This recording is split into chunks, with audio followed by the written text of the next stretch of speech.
Oi, pessoal, tudo bem?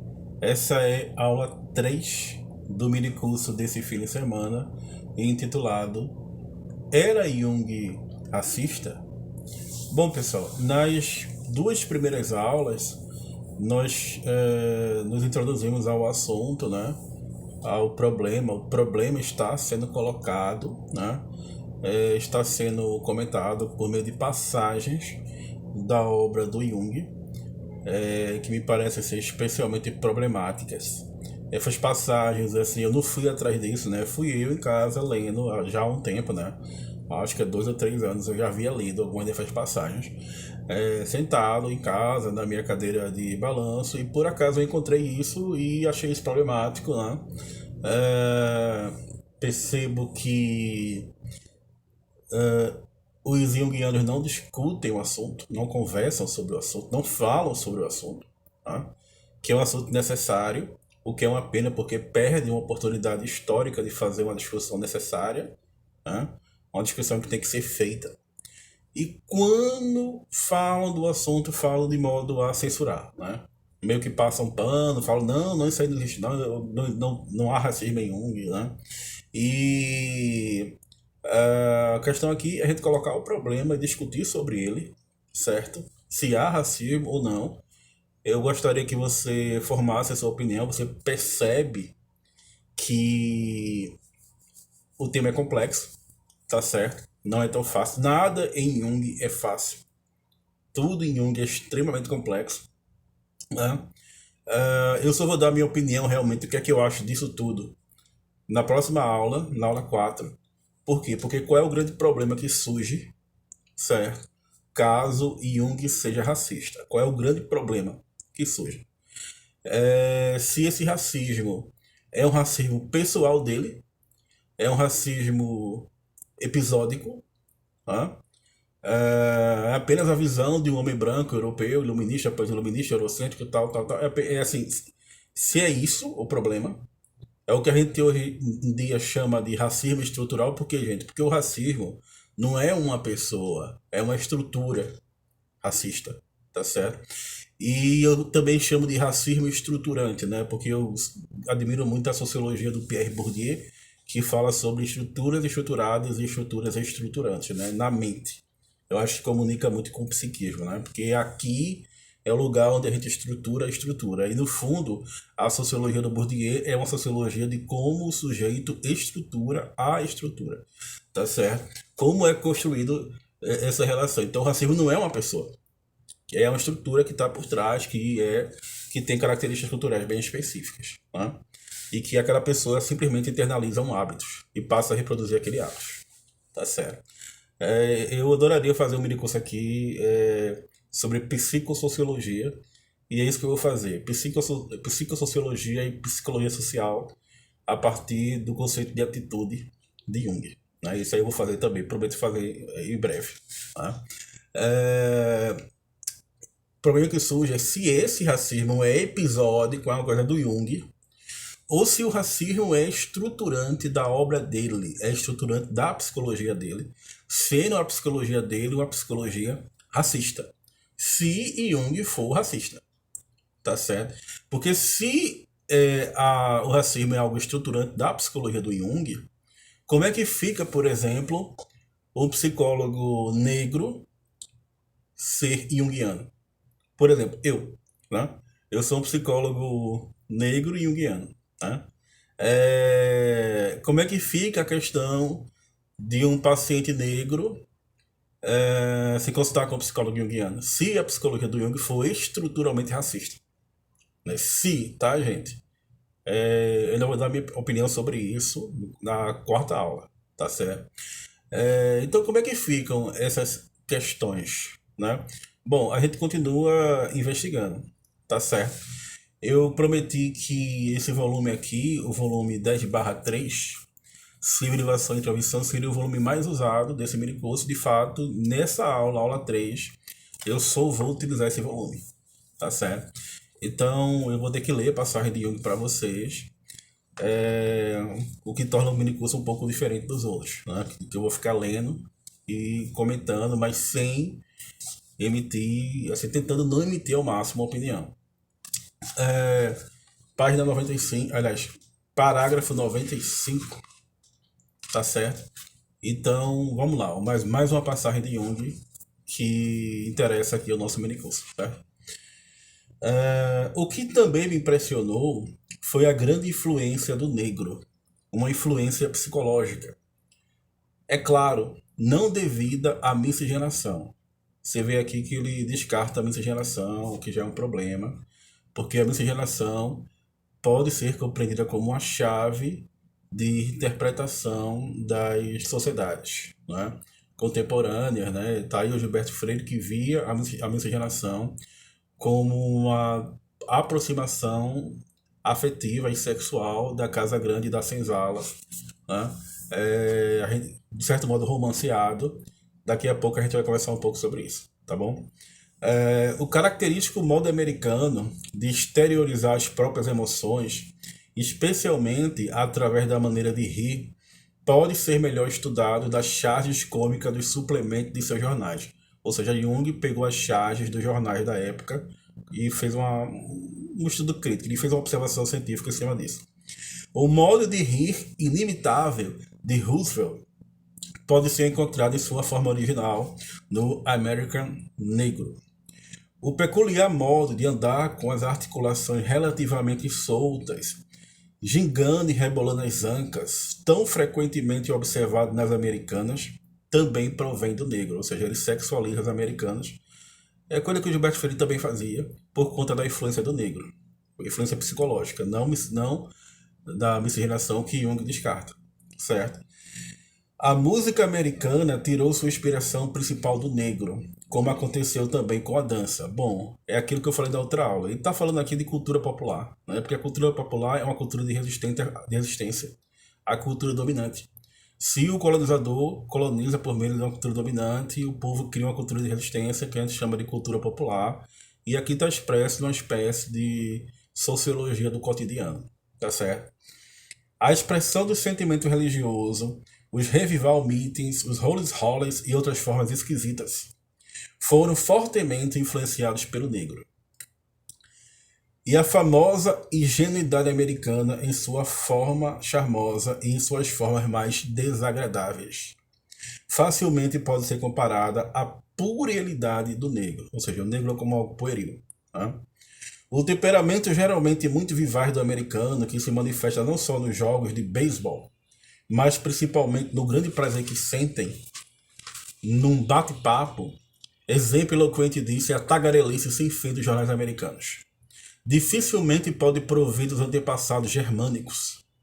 Assemelha-se muito mais ao bate-papo da população negra. A quase absoluta falta de privacidade e a enorme sociabilidade que tudo absorve lembra a vida primitiva das cabanas abertas, onde havia uma completa identidade entre todos os membros da tribo.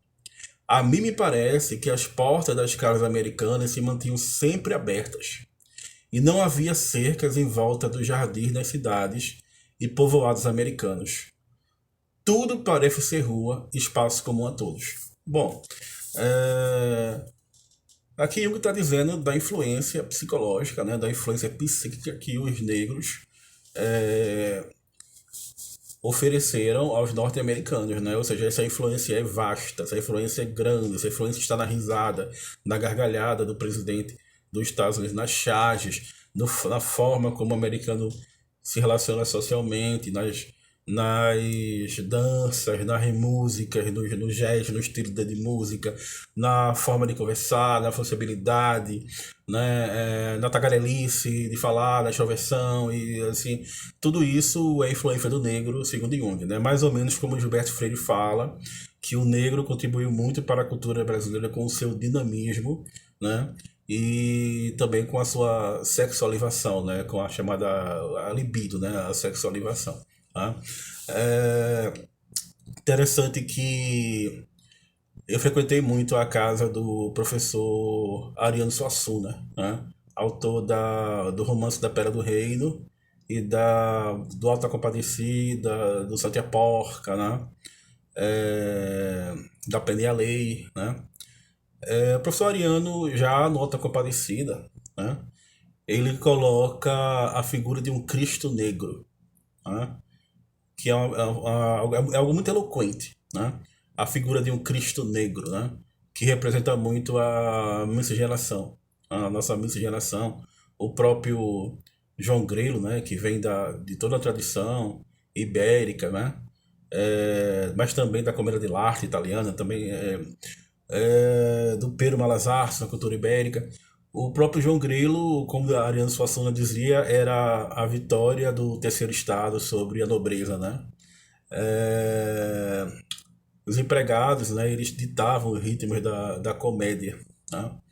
E Ariano tinha uma ideia assim, ele já dizia isso há muitos anos, há mais de 2 décadas atrás, que Gilberto Freire era racista porque ao perceber, ao reivindicar a miscigenação, né, como, tanto Gilberto Freire quanto Ariano Suassuna reivindicam para o Brasil uma identidade social ibérica, plástica, né? Isso é coisa de pernambucano, tá, gente? Tem que ser pernambucano para entender melhor isso. Essa questão do movimento armorial ser um movimento que reivindica para a cultura brasileira a identidade e raízes ibéricas nordestinas, né? Em que a cultura popular é a matriz da cultura, deve ser a matriz da cultura erudita, que se constitui na cultura nacional, né? De um povo, assim. A gente que é pernambucano e que vivenciou o final do século XX, a gente foi muito tocado por isso, né? Nessa mesma época surgiu o movimento humano, globalização e tudo, né? É Pernambuco, né? É coisa de pernambucano, tá certo? E eu discordava, né, do professor Ariano Suassuna, não achava que não havia racismo no Gilberto Freire, achava que não havia, né? Porque havia as tentativas, né, de branqueamento da nossa sociedade, né? O Conde Gobineau defendia essa ideia, o próprio Oliveira Viana defendia essa ideia, né? E que o Gilberto Freire utilizava a questão da miscigenação justamente como uma forma de aproximar as culturas, né? Mas aí Ariano dizia assim, mas aí também tem uma tentativa inconsciente de branqueamento, né?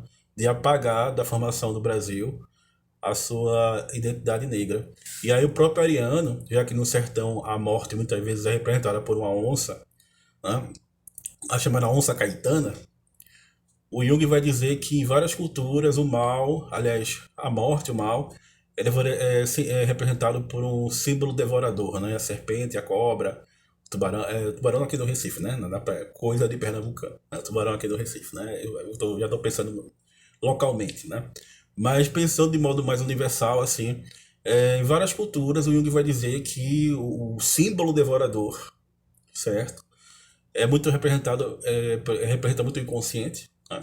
Representa a sombra, o processo de desassimilação, e esse símbolo pode ser encontrado em várias culturas, cá, digo eu, aqui no Recife, pelo tubarão, por exemplo. Mas que entre os índios tem a onça também, lá na mitologia nórdica tem a serpente de Midgard, né? A serpente Piton, também tem a espécie do lobo devorador, no mito de Jonas, a baleia, o grande peixe, né?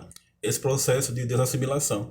Pois bem, o professor Ariano Suassuna deixava, ele parou uma época de escrever sobre a chamada onça castanha, que era uma onça mestiça, porque ele percebeu que ali havia inconscientemente racismo, uma tentativa de apagar a mancha negra da formação da cultura brasileira naquele arquétipo, naquele símbolo. E ele parou de representar aquela onça nas suas iluminagravuras. Por quê? Porque ele meio que fez uma autoanálise, autoterapia e percebeu, segundo ele, que havia um racismo implícito ali e começou a se desfazer de certos símbolos que, na opinião dele, eram símbolos que impunham uma dominação cultural contra o negro, né?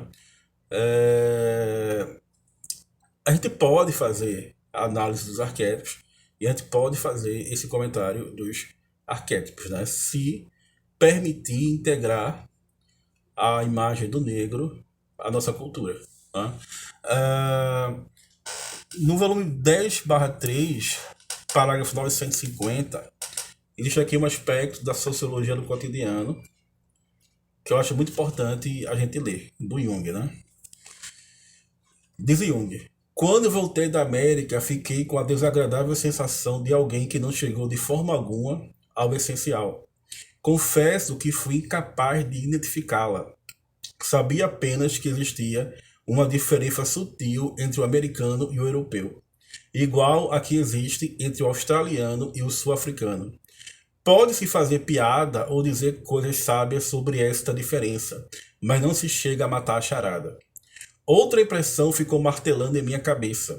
Não havia percebido antes, mas ela voltava sempre de novo com todas as coisas de certa importância que ainda não foram compreendidas.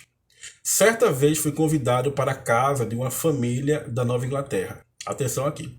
Muito formal, cerimoniosa e de respeitabilidade quase assustadora. Parecia o meu país. Há pessoas conservadoras e de alta respeitabilidade também na Suíça. Podemos até bater o recorde dos americanos nesse sentido. Havia garçons negros servindo a mesa. A princípio, me senti como se estivesse almoçando no circo. Olhei desconfiado os pratos, querendo descobrir as impressões digitais daqueles dedos pretos. Pairava sobre a refeição uma solenidade para a qual não via razão alguma. Supunha que era a excelência ou serenidade de um grande virtuoso, ou algo semelhante, que vibrava na sala. Ninguém se atrevia a rir. Todos eram muito gentis e atenciosos. Finalmente, não pude aguentar mais e comecei a contar piadas. Ninguém queria rir e começou a contar piadas. Eram recebidas com sorrisos condescendentes, sorrisos sociais, né? Mas não conseguia aquela risada cordial e generosa que aprecio e admiro no americano. Bem, pensei comigo, sangue de índios, cara de pau, mongóis camuflados, por que não chateá-los com algo chinês? Contei então minha última história, aliás, uma bela história. Mal acabara de contá-la, ouvi através de minha cadeira uma risada das mais gostosas. Era um garçom negro.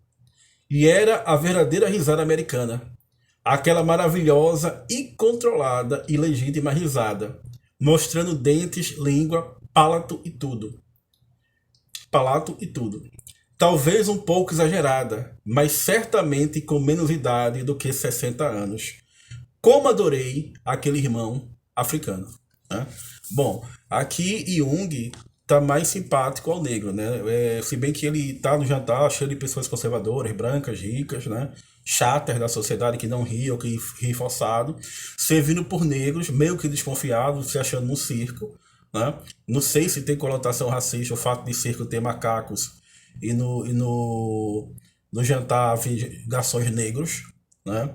Mas o circo pode ser o circo também promovido pela própria elite que vive de aparência. É, e que ele começou a contar piada porque ninguém estava rindo, e aí as pessoas riam de forma confidente, mas ele ouviu uma gargalhada atrás dele, era um negro que estava rindo, um garçom que estava rindo. Bom, existe uma relação afetiva que Jung estabelece com os negros, certo? Então ele não era racista. Bom, a gente sabe, estudando Gilberto Freire, Sérgio Buarque de Holanda tal, e a literatura brasileira, que esse tipo de cordialidade, de afetuosidade, não deixa também de ter um racismo implícito. Né? E quem decifrou isso de maneira absolutamente genial foi o Machado de Assis, que por sinal era mulato, não era negro, né? Negro e filho de um pintor de paredes e tal. E logo no começo de Memórias Póstumas de Brás Cubas, quando Brás Cubas vai falar sobre a infância dele, Brás Cubas fala que tem uma negra na casa dele, que ele amava aquela negra, adorava sentar no cangote daquela negra e fazia a negra ficar de quatro para caminhar, e a negra era o cavalo dele, e ele ficava montado na negra, e a negra era um cavalo, animalizava a negra e tal, e amava a negra. Né? Ou seja, isso é uma forma de dominação afetiva. Mas aí teve um dia que ele pediu à negra uma colher de doce de coco. A negra disse que não ia dar, que não queria. Ele pegou uma colher de pau desse tamanho, meteu na cabeça da negra, quebrou a cabeça da negra, saiu sangue da cabeça da negra. Ou seja, essa é a relação afetiva. E quando hábitos regulam o ambiente e tudo sai do jeito que a gente quer, nós convivemos de modo muito cordial com o negro. Mas quando a ordem social é quebrada, nós nos tornamos violentos. É mais ou menos hoje em dia dentro da relação da classe média com os empregados negros. Que, eu amo fulano, Mariazinha é da minha família. É da minha família ela. Ah, eu gosto tanto. Trabalha aqui há 50 anos, 60 anos, tal. Foi da minha mãe, ela. Trabalhou pra minha mãe. E tá aqui comigo hoje e tal. Mas não reconhece os direitos dela. Não. Isso é escravidão disfarçada, né? Então, assim, existe a ambiguidade, né? É, a aristocracia que Jung está descrevendo, por exemplo, tinha escravos e não gostava de tirar fotos com os escravos, né? Mas a nossa elite brasileira gostava de tirar fotos com escravos. Você percebe que nas pinturas e nas fotografias tá lá a família branca, aristocrática, ou burguesa, toda organizada, toda bonitinha, e atrás ficava um negro, uma criança negra. A gente fala, tá vendo que nós não somos racistas, os negros apareciam nas fotografias. Sim, mas o negro estava ali como animal doméstico. Tá? O negro estava ali como animal doméstico. E era status para as famílias aristocráticas, burguesas, nobres, mostrar que tem escravo. Passear e andar com eles, porque era status ter escravos. É mais ou menos como você tem um iPhone hoje em dia. Né? Era status, tirar foto com o iPhone, né? O cara tira foto com o iPhone e tal. Era status tirar foto e mostrar que tinha negro, que tinha escravo em casa. E o escravo estava ali como animal doméstico. Como a gente tira foto com cachorro, com gato, enfim. Então a gente tem que ter muita sensibilidade para perceber essas situações. O Jung mostrou-se cordial com o garçom negro no jantar. Mas por trás dessa afetividade toda, né? Existe ali, de modo muito bem plantado, um tipo de dominação europeia, né? Eurocêntrica, civilizadora, né? Iluminista, pós-iluminista, burguesa, né? Que o Jung não questiona, que o Jung adota, né? E que o máximo que o Jung consegue diluir em termos de controle social, dominação, é o modo afetivo. É perceber a relação com o negro de modo afetiva. E ele não deixa de ser um pouco irônico, mais uma vez, a figura do negro que o serviu no jantar. Né? Então é isso, gente. O tema é complexo. A gente está dentro de uma investigação. Se Jung era racista, estamos fazendo uma investigação. Na próxima aula, eu vou dar minha opinião sobre isso tudo. Tá bom? E a gente segue ainda fazendo algumas pequenas investigações, né? Para a gente poder chegar a algum resultado. Tá bom? Então é isso. Forme sua opinião. O que é que você acha? Jung era racista? Né? Não era? Bom, pense. Eu tô aqui para estimular você a pensar. É só o que eu quero. Se você chegar para mim e falar, olha, Álvaro, inclusive eu pensei e cheguei à conclusão que tudo o que você falou é besteira. Não tem problema, a minha missão está cumprida. Porque a minha missão é estimular você a pensar. E a pensar clinicamente e a pensar com afeto. Se você pensou, não tem problema. Tá bom? Cumpri minha missão. É isso, pessoal. Até a aula 4.